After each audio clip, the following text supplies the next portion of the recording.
Hi, everyone, and welcome back to another episode of What to Stream. My name is Morgan, and I am one of the hosts of this fabulous YouTube series. I'm joined by Lupe, our other host, and we are excited to talk about all of the wonderful things that we saw this week and share them with you. So I would love to start. I saw a film a couple months ago at this point, but it comes out in theaters. Yay, it comes out in theaters, finally, on Friday, and this is a film called Gunda. Now, this is a bit of an acquired taste because this film is very slow.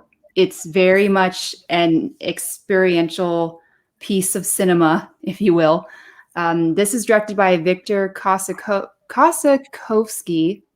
and executive produced by Joaquin Phoenix. And basically, it tells the story of a mother pig, of a flock of chickens, and a herd of cows.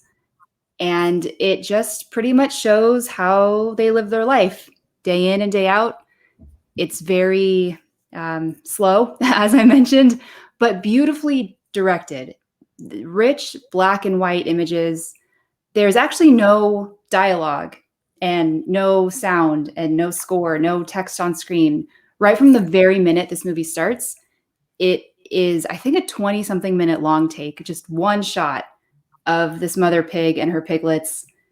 And it's, if you like meditative art films, this is it. This is very much an art film. When I saw it with my brother, I think it was the day after Christmas, and I didn't really know what I was going to expect going into this. But knowing it was executive produced by Joaquin Phoenix, I kind of figured there was some animal rights element to it because as he's very widely known as a very strong vegan and supporter of animal rights. And so I kind of figured this would be something along those lines, which it very much is. It basically asks you to gain a new perspective when you look at this movie. Not that it's forcing you to think about maybe going vegan. It's not really pushing any agenda down your throat, which is good. It just offers an image of what animals do every day. And what's interesting is that this film apparently took like 25 years to finally make. And so the fact that it's out now is pretty incredible. For as simple as it is, it's very nuanced and very special. And so if you're looking for something slow and very tempered and very beautiful at the same time, I highly recommend Gunda. And again, it is playing in theaters. That's probably the best part of the whole thing. So that is my recommend on what is coming out on Friday. So Lupe, what do you have for us?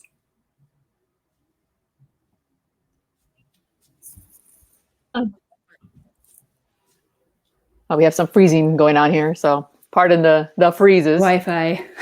Yeah, Wi-Fi. Well, yeah, I saw the film too, and as I was telling you, I saw it as a screener, and I had to turn it off after 10 minutes because the music, it was very, it's like anticipating. It's an anticipating kind of music, and it just kept going on and on and on. I just kept getting stressed and stressed. You don't realize how music really has an effect on you. Yeah. Well, this was interesting. So the music was just like, I couldn't handle it. It felt too stressful, actually. Yeah. Well, and the music, there wasn't really much of music or score to really talk about. I think it was a lot of just nature and the natural sounds that added to, like the squeals of the pig. And you kind of don't know what's going to happen next. And you assume something bad's going to happen because why else would they be staying on this one shot of a tiny pig for so long? Our mind just kind of thinks the worst. And I definitely thought that with the one-legged chicken. I don't know if you got to that part in the movie, but there's I think that's when I was like, no, I can't take this. Yeah. I'm very sensitive about animals. So especially if they're in some kind of distress, I can't watch it. So I just kept anticipating that. And I was like, I'm not ready for this. Especially when you're looking for something lighthearted. Sure. Yeah, this isn't lighthearted. You need kind of a strong stomach, I think, to watch this. But it is reality, I guess, for better or for worse. So, well, it's funny you said there's no music because I thought it was music or there was something about it that was just like I just dreaded like something was coming. and I can't take it anymore. So I just turned it off because I was like, Yeah. I love Little Pig and Piglets, but there was just something, the dread. It was like building up dread, just the whole, I don't know. So I just like, I am turning it off.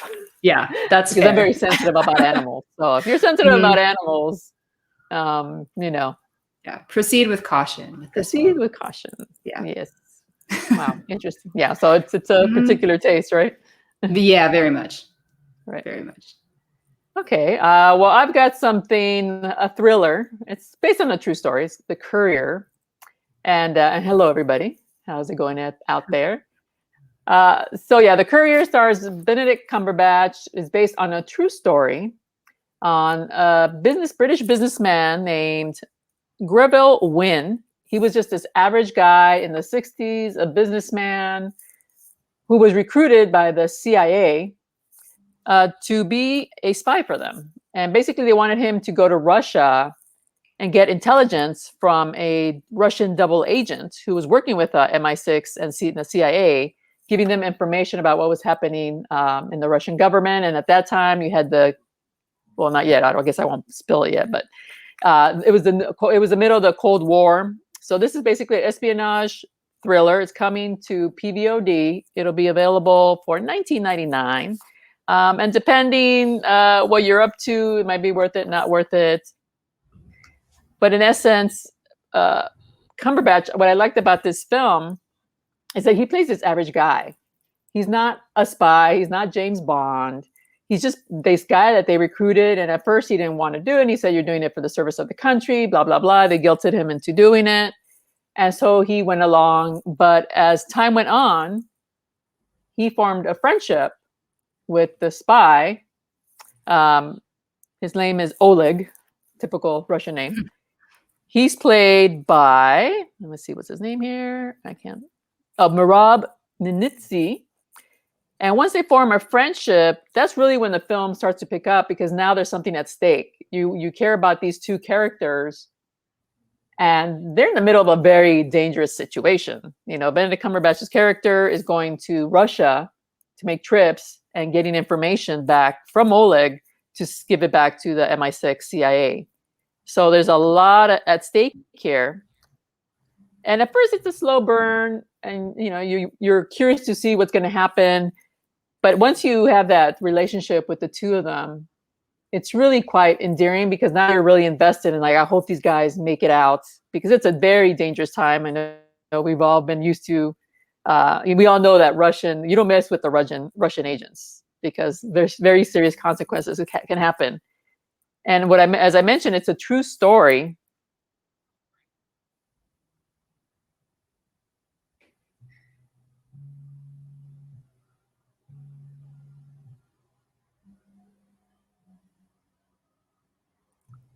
And what was so remarkable in the British, that the Russians were sending missiles or nuclear missiles to Cuba. So essentially, this is what stopped it. And I was just, blown away the fact that these two individuals put their life on the line for the world. And it was very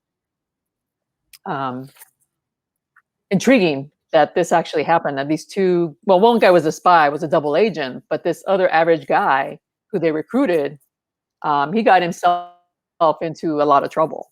And the fact that, well, I won't give anything away. I'm tempted to go further, but it's just a really remarkable story. Rachel Brosnahan, as you saw earlier, she stars in it as well. She's a bit of a cameo. She's got a small role. She's not in the whole movie, just so you know, not to be prepared to see her. And also Jessie Buckley, she's been in everything this year. Fargo, what was it, Netflix? Yeah, show. I'm thinking of Ending Things. I'm thinking of Ending Things. She's really good in here. Mm-hmm. She plays the wife. And so I'm really impressed by her, because she picks really juicy roles. And so I like that about her. So yeah, like I mentioned, it's $19.99. It's a slow burn, but you get invested. And the fact that this is true, like this happened, these two guys are the reason we didn't have a nuclear war, perhaps, in the 60s. So, and you get really a lot of the background information of what could have happened if this had proceeded, had it not been for them passing this intelligence over to the British and the CIA. So it's a it's a remarkable story. I mean, if you're a history buff and you like Benedict Cumberbatch, it's worth watching. Like I said, it's slow burn, so if you're expecting action, it's not a spy thriller like they get in, they get into action and beat up people. Nothing like that. It's like cloak and dagger stuff. So don't expect action. Expect more of the cloak and dagger kind of stuff. So it was good. I liked it a lot, and I like really Benedict Cumberbatch, his portrayal, especially after watching all his movies, playing Doctor Strange, playing this average next door kind of guy. It's kind of fun that he's playing with that, because he always comes off like this cocky kind of guy. And so here he's playing the opposite. Like, this guy can't beat up anybody. Yeah, what a dork. Like, they're sending this guy, this lanky, tall guy who's like, oh, hey, yeah, I'm a business guy, but are you sure? So that's what I really like to buy. So Cumberbatch, what do they call it? Cumberbitches? Yes, that's his. Oh, you Cumberbitches, go check it out. He's good in it. That's so good. Yeah. I remember this movie was, I think, supposed to come out last year. I remember getting an email about it. And I'm happy it's finally. Do you know why it got pushed, or it just maybe was because? Well, it was in theaters initially. That's where they wanted it to go. So I think it was out 3 weeks ago, maybe a month. So now it's coming to on demand. So they wanted a theatrical release. It's Lionsgate. So they're always trying to push for theatrical. Sure. So, a rarity nowadays. Yeah, true. Except for Gunda. Or Gunda. Yes. Yeah. So what's your next pick in case you missed this? Yes. So in case you missed it, I actually have another short film, and this is an Oscar nominated documentary called A Concerto Is a Conversation. And this film is so powerful and so good. It's 13 minutes long, so you can watch it tonight before you go to sleep on your phone if you want. It's on the New York Times website. It's so fascinating. So basically it's co-directed by Ben Proudfoot and composer Chris Bowers. And if that name kind of sounds familiar, it's because Chris Bowers has made such incredible music. He's been the composer for Green Book, for Bridgerton, for The United States versus Billie Holiday. Incredible guy, very talented. And the film is also executive produced by Ava DuVernay. So powerhouse right there. And like I said, this is an Academy Award nominated short documentary film. And it basically traces Chris Bowers's grandpa and family history, starting with his grandpa, and just kind of the generational sacrifice that came before him. So the film is it's an interesting style of how it was done. It's very kind of talking heads documentary, but how they've shot this film is so personal, and the edits are great, and you're very close up in their faces. And so it feels very intimate and like you're sitting in this conversation with them. And like I mentioned, it focuses on Horace Bowers, who is Chris Bowers' grandpa. And he kind of tells his life story of growing up in the 40s as a young man in the Jim Crow South, and how he hitchhiked his way in the 40s from Florida to Los Angeles as a poor Black man. And that alone, Chris was saying, just blew his mind. Like, how were you not scared to attempt to do that? But anyway, his grandfather Horace ends up in Los Angeles and tries to find a job because he has no money, opens the phone book. First number he calls is a dry cleaner's, and he ends up getting a job there. He ends up meeting the love of his life, who is his wife and Chris Bowers' grandma.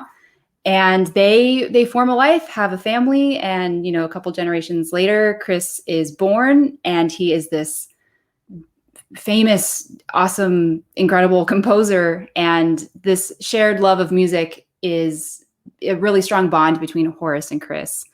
And the film is really incredible if you are drawn to relationship, emotional connections and bonds, especially with grandparents. This one is really great. It kind of reminds me of Dick Johnson Is Dead, only in the way that it's this, if you've seen that incredible documentary that came out last year, actually. So that's another fun one. But this movie is great. It's short. It's 13 minutes long, and you can watch it for free on the New York Times website. And I hope you do, because it's really, really good. And yeah, very powerful. So do you have to have a subscription to watch it on the New York Times? No, you don't actually, which is great. Not yet. Yeah. Yeah. It's the New York Times. I think you can watch it actually on YouTube as well. Oh, okay. If you just look for the New York Times op-ed or op docs, it'll be streaming there. Because I think it was produced by the New York Times. So it's open and free for all. Yeah, even better. Because they're always trying to get you to subscribe and you're like, bye. Oh gosh, yeah. No. Well, I mean, if I had money, I would. But yes. Nothing bad about the New York Times. It's just, we're limited in our resources. Exactly. But great content. Yeah, it's really good. And Academy Award nominated. So it will be in the conversation for the next, few weeks, at least. Oh, that's great. Okay. Short films. I love them. Less commitment. Exactly. Unlike all these other like amazing TV shows that are available right now. I know. Sometimes content overload, but the short ones are good. You can fit them in, and powerful stuff. But what do you have for us? All right. Well, I've got Moxie by Amy Poehler on Netflix. It came out a few months ago. I heard it, but I wasn't really interested. And then I had time or something. Friday night again, I was like, let's see what I can watch, and I loved it. I couldn't believe how much I loved it.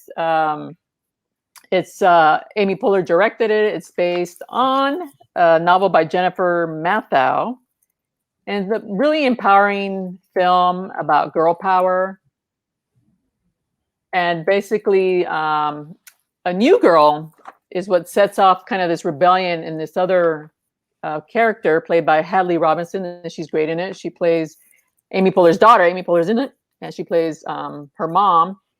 And she used to be in the band. She used to be rebellious as a kid. So she kind of gets this idea to bring that same kind of moxie to her high school, because what happens when this new girl comes is she shows her that what's going on in the high school is not cool. Basically what the guys do, the jocks, of course, what they do is an annual list. And so the girls are based on their looks. So like best butt, best cleavage. And so they decide, okay, they don't want to be objectified anymore. So they're going to start a girl club called the Moxies. And basically they want to empower women to speak up, to defend themselves. And it's really empowering of a story. I hope young girls see this and, just not want to follow the herd and be different and think outside the box and have confidence in themselves. Because it takes a lot for some of these girls to speak up. And she's kind of afraid to do it, but she wants to do it because she feels like it's the right thing. And the more she sees, like she based on her mom's likes.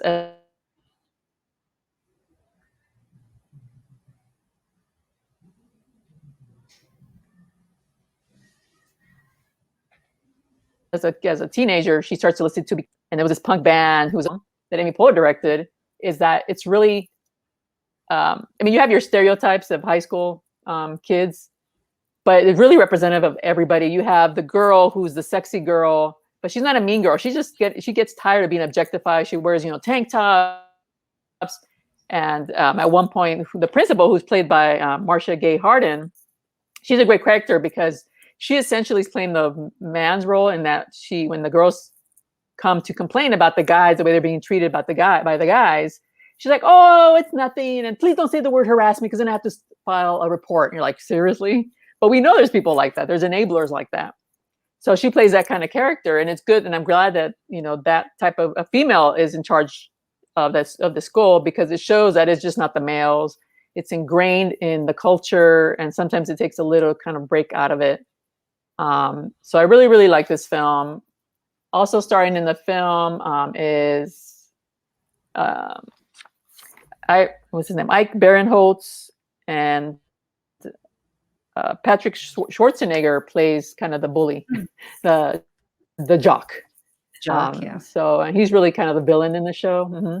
But like I said, it's not stereotypical. It's not just the mean girls versus the not seen girls. It's everybody. So even the cheerleader at one point joins in, because even though they don't speak up, they're kind of tired of being seen in just a certain light. Like they want to be seen for their smarts. There's one girl who's an athlete. She's the the leader, the captain of the soccer team, which has been winning leagues and trophies in comparison to the football players, the football team, who hasn't won anything. They lose all their games, but yet the captain of that team, he is taken to new heights. He's given the proper rewards, basically. So it's representative, like every single group, especially women, that they want to be seen, they want to be respected. So I really, really love this movie. I couldn't believe how much I love this movie. I was surprised I didn't watch it to begin with. But yeah, I would really suggest, especially if you're a parent and you have kids, young girls, I think it's a really, really great lesson to show that to respect yourself and not to let anybody disrespect you. And it kind of has that really punk rock attitude, not punk rock as in, bad words. It's just that, hey, I'm not going to take it anymore. That's kind of what I describe as a punk rock attitude. So check it out. It's on Netflix. I had a really, really good time watching this. It kind of reminded me of my high school days because I was sort of that rebel. But I went to an all-girls school. So I'm so glad I went to an all-girls school because we didn't have any of that pressure. When there's guys around, like there's a pressure to be a certain way. Yeah, totally. When you're around girls, I mean, you still have to prove yourself around other girls, but I didn't feel it as much. I mean, you had the jocks, and one of them or two of them were the jerks, So you still have that, but yeah, it's like they reminded me, like, I'm glad I went to an all-girls school because the pressure of being around men, especially, I think it's at that age, yeah, it's a lot more stress when you have guys around. Because I mean, you still compete against other girls, but it's not as bad, I don't think. So check out the Moxie on Netflix. Well, to get fully meta with it, they actually film. So my brother works for Netflix. He does some stuff for them. Oh. And he said, and it totally, the last picture that you showed, actually, that's my high school. Like they filmed, my high school's been in a lot of TV. It's in LA in the South Bay. Which one? What's it called? Because I live in the South Bay now. Oh, El Segundo. Oh, El Segundo. Oh, okay. Yeah. So that was the scene for like Superbad. They filmed that there. They filmed Dude, Where's My Car? Like on Main Street and all that. But popular. Yeah, it's a really cool school. And if you watch, I haven't seen the movie yet though. So part of me, like I've wanted to watch it just to see my school in it, but also hearing that, it's like, oh, well, yeah, duh. Like I have to watch this movie now. Like, I thought it was just like another Mean Girls version, because Amy Poehler's BFF, well, I don't know if they're BFFs, but good friend, Tina Fey wrote Mean Girls. So I think it's funny that now she's doing this. I actually enjoyed this one more than Mean Girls because Mean Girls, you still pit girl against girl. And here the girls get together to be like, we're not going to take it anymure. We want to be respected. So nice girls.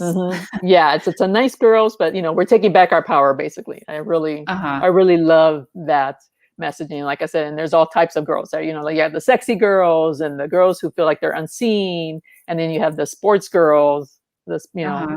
So I think it was like it covered all. And then you have this one, and what I really liked about it is they have one of the characters, she's disabled. So I really, really like that they included her as well. So nice. I think that was a very, very nice job. And I think for people who are in those same shoes, who feel like outcasts in high school, either because of looks or disability, I think you can really relate to this film. Oh, I love that. Yeah. Cool. Thanks for the suggestion.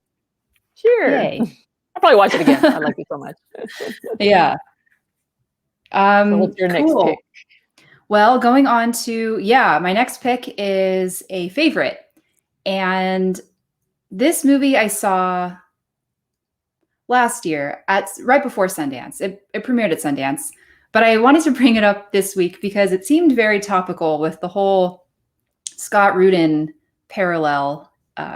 For those who are familiar or even not, Scott Rudin has been in the news because a lot of his assistants have been coming out and speaking up and saying just how awful he treated them by throwing baked potatoes at them and computers and just a whole lot of stuff, which is kind of insane. But it led me to think, oh yeah, there was a movie that came out last year called The Assistant, and it paints a really accurate picture of what an assistant to a very powerful film producer is probably going through. And so if you haven't seen it yet, I highly recommend watching The Assistant. It is streaming on Hulu, and it's directed by Kitty Green. Basically, it tells the story of Jane, who is played by Julia Garner, and she's a recent college graduate, and she is an aspiring film producer and lands this really great, quote unquote, great opportunity at this entertainment firm to be a junior assistant a junior assistant to this powerful mogul who's never named. We've never seen him, but picture like a Scott Rudin type, picture a Harvey Weinstein type, that type of guy. So the film is really interesting because it only takes place in one day. So we wake up with her in the morning as she is coming to work very early. It's still dark. She gets into work. She's the first one there, makes the coffee, orders the lunch, kind of does all the assistant type of stuff. But throughout the course of the day, she starts to realize that there's this level of abuse that's just been on the surface the whole time. And she's realizing it now. And she's at this point in the film, she's 2 months into her job. That's when we meet Jane. So she's still fairly new, but she kind of understands some of the workings and the inner workings of the company and what it means when the door is shut, what it means when they say sit on the couch, like all these little innuendos and things. She finally kind of reaches her breaking point and decides to take a stand and make a claim. So she goes to HR, and the guy who plays the HR rep is played by Matthew McFadden. And he is from Succession, if you don't know Tom, one of the greatest characters on that show. I love that show, so I will stand by any Succession cast member.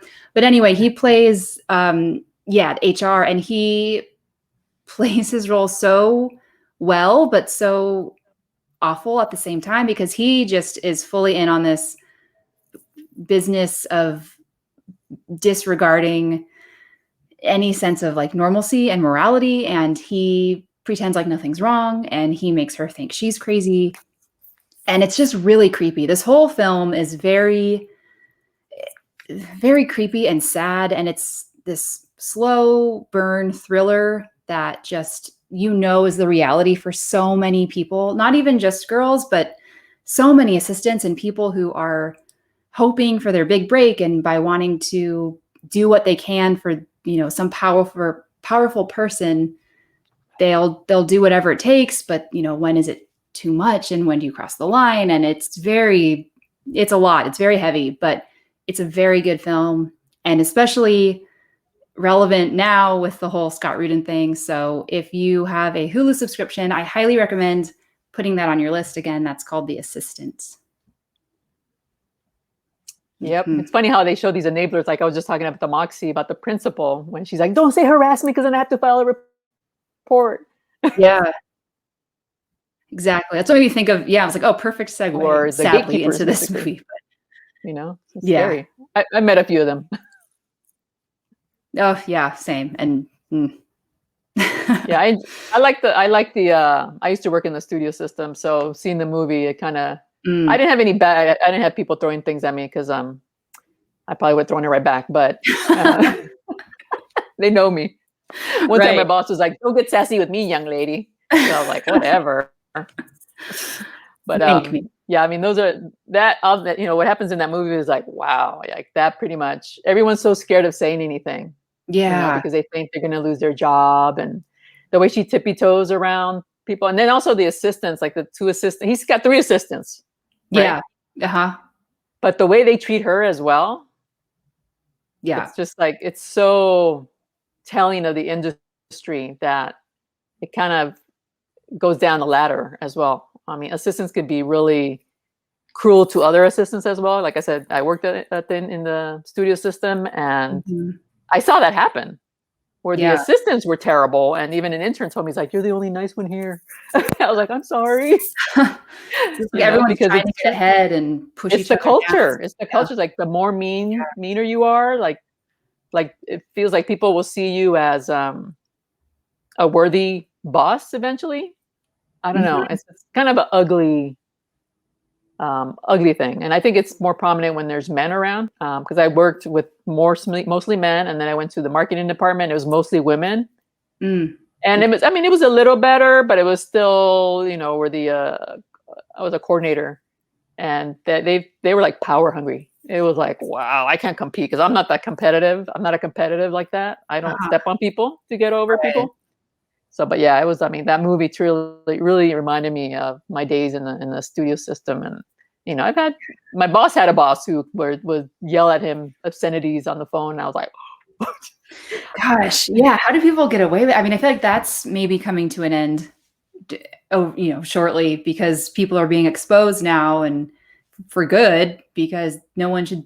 I mean, really, do you have to get that aggressive with other people? Like, you can just talk to them, and it's much more effective than throwing things and cursing and whatever. But yeah, I knew one female executive. Okay, this is shocking. Female executive who went through an assistant every 6 months because she would fire. They would either quit or get fired because they couldn't take her abuse.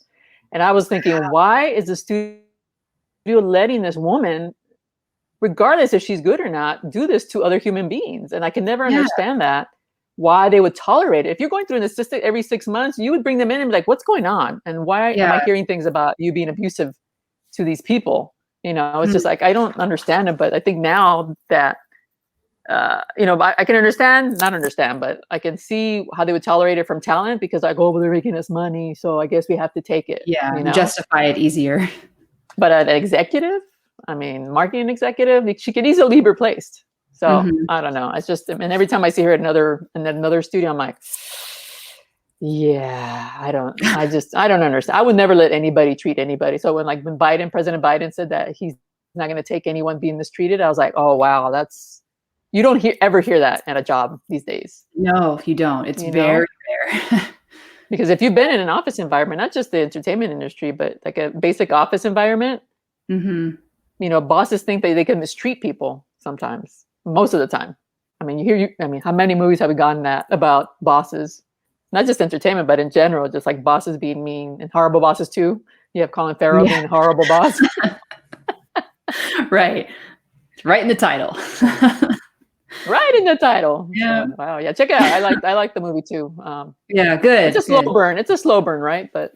So. Yeah, these are all pretty slow. My picks this week, I guess. Yeah. Now that I think about it, but but yeah, it's good. Okay. Well, speaking of Hulu, I have another pick on Hulu. It's a 2000 movie. It's called The Gift. Have you watched The Gift? No, I haven't. No. Check it out. It's very good. Yeah. So it's a great cast. I will give you the cast list right now. It's It's directed by Sam Raimi, and it's written by Billy Bob Thornton, the actor. Remember, he used to be a writer. He got his big break from Sling Blade. He wrote that and directed it himself. And also Tom Epperson is the co-writer. And it's a thriller murder mystery. It stars Cate Blanchett, Keanu Reeves, Katie Holmes, Hilary Swank, Greg Kinnear, J.K. Simmons, and it's a really good murder mystery / thriller. I'm trying to find the image here while I speak. And Cate Blanchett has special abilities. She's a card reader, so she's a widow, mother of 3 kids. She's trying to make a living off of reading cards, and they live in the bayou in Georgia. So you have a lot of interesting characters. Keanu Reeves actually plays the villain in this movie, and I love Keanu Reeves, but I hated him with a passion in this movie. He was a wife beater. He was just terrible in this movie, and I thought he was really, really good in it. So I don't think we've ever seen Keanu Reeves play a villain. So if you're interested, check that out. Hilary Swank plays his wife, and he beats up on her, poor thing. And she comes to see Cate Blanchett looking for advice on what to do with her husband. And she basically just says, just leave him. But, it gets a little more complicated. What happens is there's a well-to-do woman, played by Katie Holmes, who disappears. And so people, knowing that she's got this kind of clairvoyant ability, they're asking her for help. And you can see here that's Giovanni Ribisi. He's in there as well. So you have numerous murder suspects, and she does have visions, but she can't really figure them out because she's not like an expert. She's doing this because she needs the money, but she hasn't really tapped into her abilities. So she sees a lot of visions that she doesn't know what to make out. And there's a lot of twists and turns. It's a great thriller. I highly recommend it for anybody out there, especially if you're a Sam Raimi fan.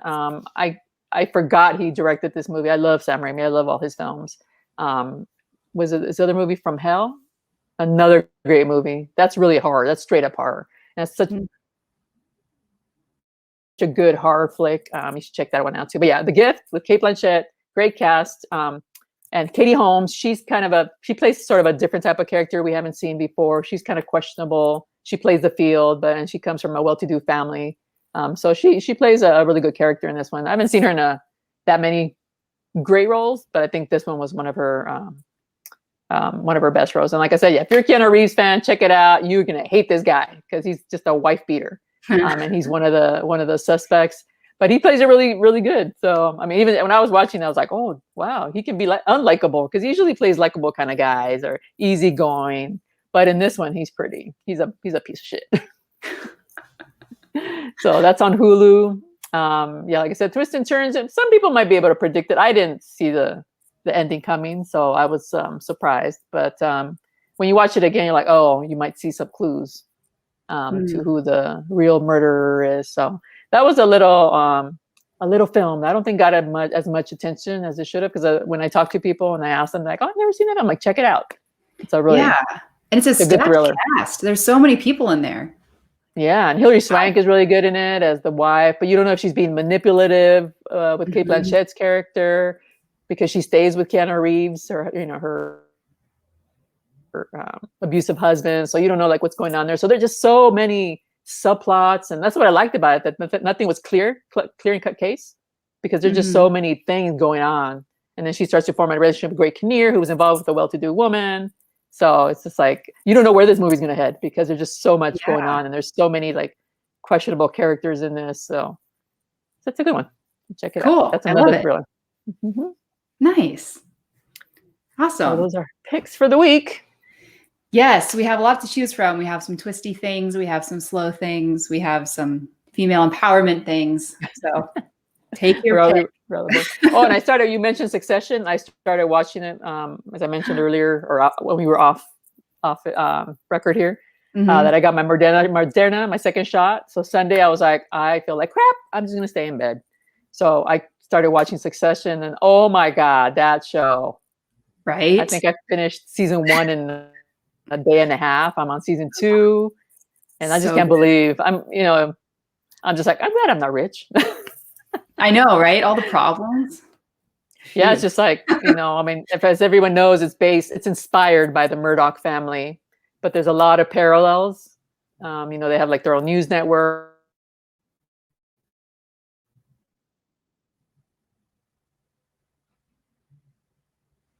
And just like, he's a mean boss. We froze again. He's a mean boss in that one too, but then the way he plays it with the family, it's just like kiss ass. It's brilliant, Yeah. Love that. Sides. It kind of shows the two sides, but yeah, it's a crazy show. Like this can't possibly happen to rich people with all their wheelings and dealings and backstabbings, and my brothers and sisters backstabbing each other. It's like, it's so crazy. Yeah. Oh, I could talk about that show for hours, but I'll spare everyone. Yeah. Just go check it out. Yes, absolutely. I'm glad you did.